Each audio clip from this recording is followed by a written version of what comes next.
Greetings from another episode of No Cold War Perspectives.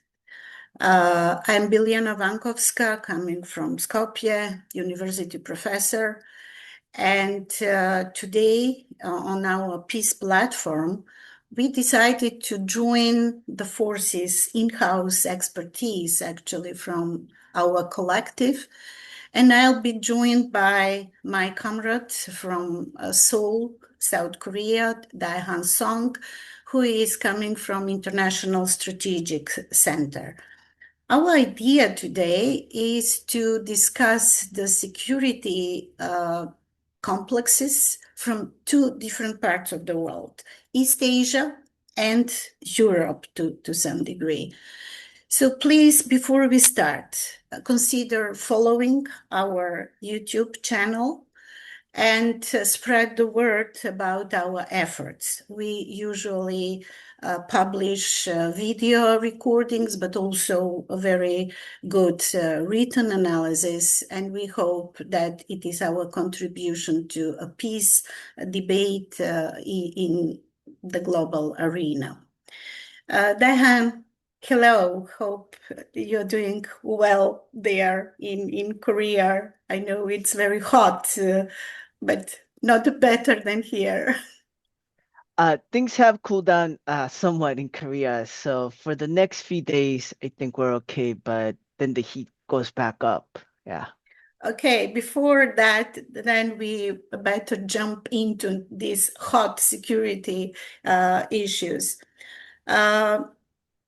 My first question to you, as we actually already agreed, is somehow related to the recent commemoration of the Hiroshima and Nagasaki, the two major crimes against humanity in the history of mankind. So it is a moment to remember the victims and the horrors of possible nuclear Armageddon in the future. This is just the introductory note. It doesn't mean that we are going to talk about possible nuclear catastrophe of the world, but we still have enough worries from each side of the world, or wherever we looked at the world, we see only problems. Let's see if it's so, if there are challenges, but also forces that fight back and try to actually put the world on the right path to peace, development, cooperation. So as I mentioned, Hiroshima and Nagasaki, my first question is about Japan. I know that you may not be really a real expert in all details of the Japanese complex society and the developments, but how do you see Japan today, especially because we have built this pacifist identity about this country due to its peace constitution? It was drafted by the Americans, we know, but for many years, Japan was pointed out as an exception in the world arena where a country decided not to go into military defense buildup, but to try to contribute to peaceful development of the world. So how do you see Japan today from your perspective, from your neighborhood? I'm glad that we're doing this video as we approach August 15th, which was the day that Japan officially surrendered. And this also marks Independence Day for Koreans. And so I think speaking about Japan's rearmament in advance of this important date is significant. As somebody that's based here in South Korea, I think that Japan's rearmament is like quite worrisome, right? Japan had a peace constitution, and it has an Article 9, which has given up Japan's ability to wage war. But recently, ever since almost from the beginning, but more a little bit closer to today, since like 2014, basically Japan has expanded its notion of self-defense to basically mean anything from like collective self-defense. So it's no longer about defending oneself from direct attack, but also like uh, Japan, for example, an ally getting attacked, then Japan will get involved, or like expanding notions of like counter-strike ability. So it's no longer about like shielding oneself from attack, but it's also about like shooting missiles like thousands of miles away, like in China, at enemy targets, right? And then also you see Japan basically expanding its upgrading its bilateral relationship with the Philippines into a comprehensive strategic cooperation or alliance. And in many regards, what is happening is that Japan is entangling itself deeper and deeper into potential military conflicts, right? And it's doing this proactively and aggressively, right? It's going from what used to be a tacit 1% limit to 1% of GDP limit to its arms spending, and it's doubling it to 2%, right? It's buying 400 Tomahawk missiles, which are cruise missiles that have a range of 1,600 kilometers, which can go deep into China. So a lot of this is very escalatory, right? And it's kind of like driving an arms race here in Asia. And of course, one of the worrisome things is that Japan never came to terms with its imperialist past, right? It's still like the Japanese self-defense forces, they still fly the flag of the Japanese Imperial Army. It's like it's the equivalent to like flying the Nazi, like a Nazi swastika, right? It's literally an imperialist emblem, and it they're using it in their military ships, right? So it hasn't come to terms with its past. So that means that a lot of the countries surrounding Japan, including Korea, that suffer from Japanese colonialism, it can't but be alarming to see such military armament happening so rapidly.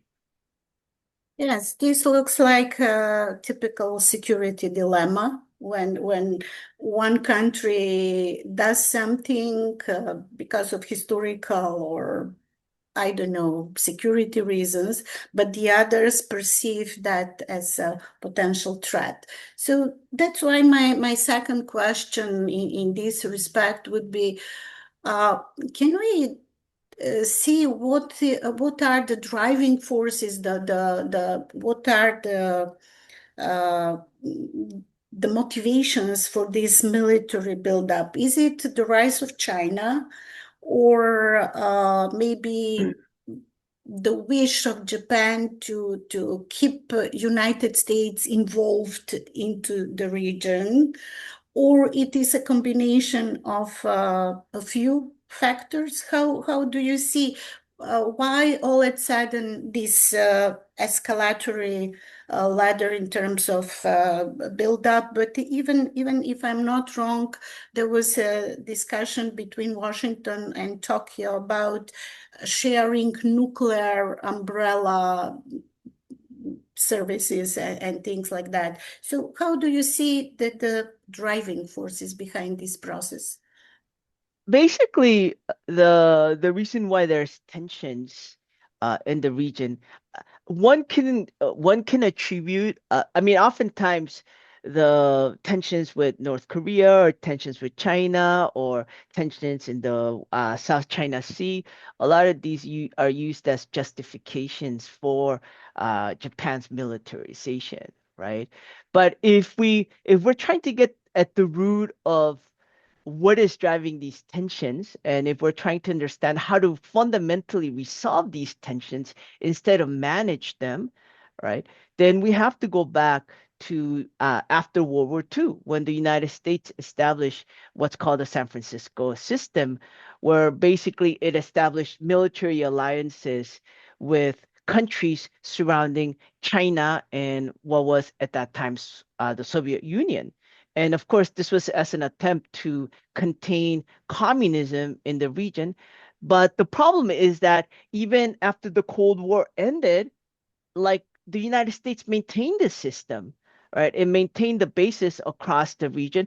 So you basically have a barbed wire cutting across Asia based on the US alliances that was never removed, that was never healed over, that was never allowed to have some sort of reconciliation. And at the heart of that is Japan, which maintained a lot of its imperialist leadership and which has not come to terms with its past in the way that, for example, the Germans have come into have come to terms with their Nazi past.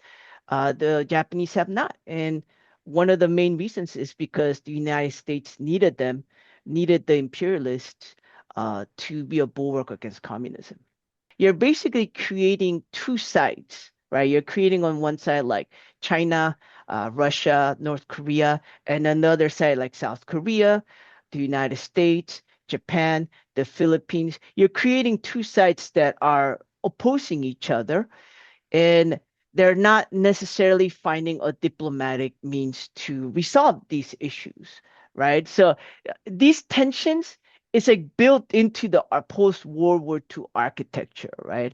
And of Yeah. course, at the heart of this was the United States. And in many regards, Japan played very much like a deputy role in the region, right? The United States always saw Japan as as kind of like the cornerstone of its security architecture in the region.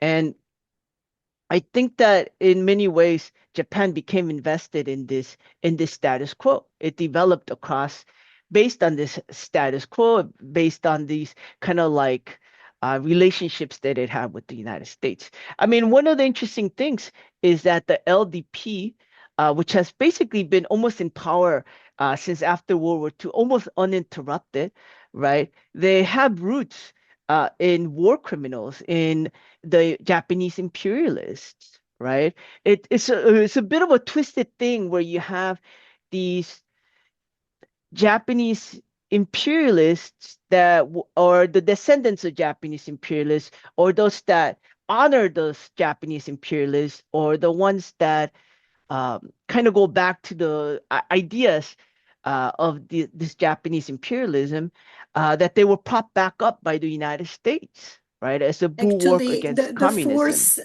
the force that defeated Imperial Japan is now the best ally of these Exactly, forces. right? So in this weird, twisted way, you have these kind of like Japanese people with a certain kind of like this is different from the general public, right? The general public, I think, still has a strong pacifist. They don't want to give up their pacifist constitution. And partly it's from the devastating loss of World War II, including like the trauma of two nuclear bombs being dropped on civilian populations. I mean, that's like a devastating loss, right? So it kind of ingrained this pacifism in Japan, but at the same time, the United States never allowed some sort of like reckoning to happen with a lot of these Japanese imperialists. And at the beginning, the U.S. was attempting to, but the moment when China became communist, they just flipped, they just switched their strategy, and then they went from like putting on trial these war criminals to just putting them back into power. All right. So Yeah, to some this. degree, some of this historical remnants, Mhm. historical agents still remain deep in Japanese leadership. And I think that's some of the driving force behind it, or driving actors behind it, right? Of course, there's like tensions, North Korea, the South China Sea, all these things, of course, kind of exacerbate the problem, right? But if you look at it fundamentally, it has to do with the post-World War II order that divided the region, and that was never dismantled, even after the Cold War ended. It was just kept intact, and it kept dividing the region into two opposing camps. And now the United States is just leaning much heavier on this San Francisco system. And because of that, it's just creating even more tensions, right? I mean, just kind of the last point, there's a book by Elbridge Colby written that's called The Strategy of Denial. And Elbridge Colby is the Undersecretary of War for Policy, and he's a key architect of America's first kind of approach. And he also wrote the 2018 and 2026 National Defense Strategy for the first and second Trump administration. And what he says is that for a strategy denial against China to work, you have to have its neighboring countries in tension with China. Like they have to feel threatened by China. You have to create the perception of threat from China because that's the only way that these countries will prop themselves as like a containment field against China for the sake of the United States ultimately. Thank you, Dae-han. I really appreciate your approach from this historical perspective, because not that we are so much in love with the past, but that gives the full context. And it shows how little has changed actually into the logic of the empire, United States today. After the Second World War, they took the role of triumphant military power. And through this system of bilateral contacts and establishment of the military bases all over the world, actually, we are seeing the results today that we have an empire with over 800 military bases around the world, including on the European soil, around Iran, around China, Taiwan, and your part of the world. So thank you for that. But I also recalled the fact that the United States, even though we're part of the anti-fascist coalition fighting against the forces of evil of the time, after the war, they collected all the physicists, all the scientists, all the people that used to be good for them for their own purposes, in their scientific community or military industrial complex. So they established this network with many states around the world and territories, but also on a personal level. So that brings us today on this situation where the unipolar moment is over. We all talk and we try to be even boring by claiming that the Western Empire is down, it's in decline, it's over. But it is not so simple, because as you rightly described the situation in East Asia and this wider region, we can find a similar situation on the European, Euro-Atlanticist part of the world through NATO. And NATO has been, of course, always an instrument of the US power to use European continent, but also Europeans hope that this is a security guarantee for them. And now they're entangled into this impossible knot where nobody knows who is a ally and who is a vassal. Actually, Europe is very much dependent now and begging United States to remain. I think you mentioned a little bit before the beginning of the Ukraine war, and how is it possible that Europe, that European Union that usually wants to say we are Europe, as a peace project, as a project of development of values and cooperation and a new type of organization, actually became a Siamese twin of NATO. These two different organizations at some point got together, and they are right now in front of Russia, actually, on the frontier of Russia, and we are all concerned about possible escalation here. And you mentioned the German case as a good example of dealing with the past. Unlike Japan. But I'm not quite sure, seeing the recent developments, political forces, even the official policy of Germany claiming that we are going to build the strongest military force in Europe. That is something completely different from the German constitution after the Second World War. So we have these former allies in the Second World War rearming or remilitarizing themselves. And the weird thing is that the United States are the key factor that says, okay, you can do, you should do, you can buy our weapons, we can help you with that. So to defeat Russia. Russia is not a communist country anymore, so that excuse is out. China is a socialist country with its rising economic power, and I think the reason for seeing it as a challenge comes from this economic sphere more than a military one.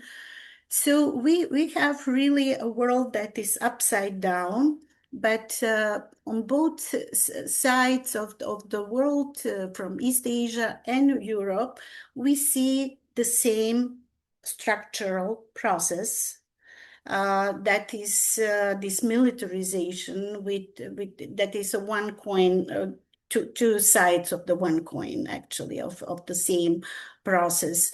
Why is that so? Would need a new episode of our dialogue because it is a long story.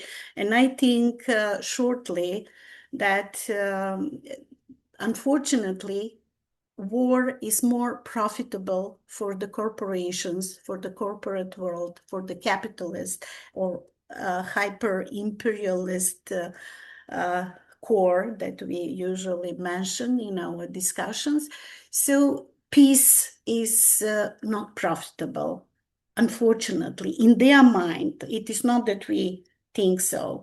So if I can wrap up here our discussion, if you agree, and please add something if I miss to mention something important. We usually ask as a rhetorical question, is having military build up, the most lethal military force, a guarantee for security? Or it is vice versa? Actually, having more weapons ask for spending that weapons. We are talking about depletion of the military arsenal on the United States due to the Iran war. So they need to produce more. So it is like a vicious circle that makes this military industrial complex works more and more with more profit and at the expense of us, ordinary people, ordinary mortals that actually live under this dark shadow of fear. But I'm glad that you mentioned at least this peace opposition in Japan. And we owe to all good and brave people in Europe, in other parts of the world, in Latin America, everywhere, in Africa, who are fighting to oppose this tendency and to show that another world is possible. That would be my wrap up of this discussion. If you have something to add, please go ahead, Dae-han. Sure. I think, yeah, I mean, what you're saying makes a lot of sense, right? Like right now, we are facing catastrophic climate change. Like Korea is just hot, you know. You walk outside and you just start, sweating bullets. Uh, and we're facing this, but I think we've all forgotten, right? Like, when was the last time that the conference of the parties to the COP or to the climate change accords, whatnot, mattered or came out in the news, or at some point that used to be like such a big important event. Now it barely makes a bleep in the news because the world is mired in war and tension. And it's insane. It's insane that the United States is beating so loud the drums of war, and countries are profiting and listening to it. Countries like Japan, countries like South Korea, even, that are trying to make money out of exporting weapons, right? That in these times when we should be coming together to address the most fundamental existential crisis that we're facing, instead, the world is escalating rapidly into war and possibly nuclear war. It's like insane um, that this is happening. So, yeah, if anything, I think the last thing is that for countries surrounding China and that have U.S. military bases, the war in Iran has shown in many regards like the limits of the United States' ability to wage war, to wage protracted war, right? It has limited munitions like missiles, it has limited interceptors, and it does not necessarily have the capacity, industrial capacity, to produce them fast enough to replenish them, right? And then you have that against China that does have like depth of munitions as well as very strong industrial base.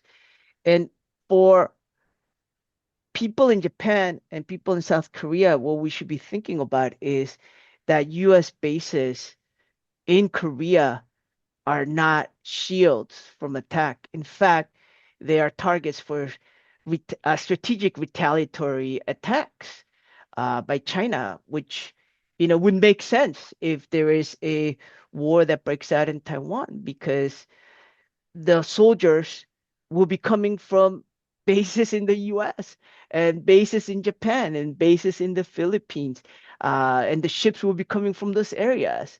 So I think what is happening in the region is quite scary for people in the region and also just for the world at large. Thank you. Thank you, Dae-han. I'm sorry that we couldn't bring some more positive message at the end, but warning is enough. And probably our role in these discussions is to actually, I truly appreciate you mentioning this extreme heat and people dying, actually. The same is happening in the developed Europe. And the only recommendation they get from the European Union is don't use ACs, don't use electric energy. We have to be cautious. We don't have enough energy. The level of the rivers is going so low that is endangering the nuclear capacity, the nuclear productive, peaceful objects, of course. So we are living really in a world that needs to be analyzed and to be warned against all this development. So I think I will stop here by thanking our viewers, our followers for being with us today, to remind them that they can always find our products on the website of No Cold War. We have X profile, Instagram profile, and of course, YouTube. So see you until the next time.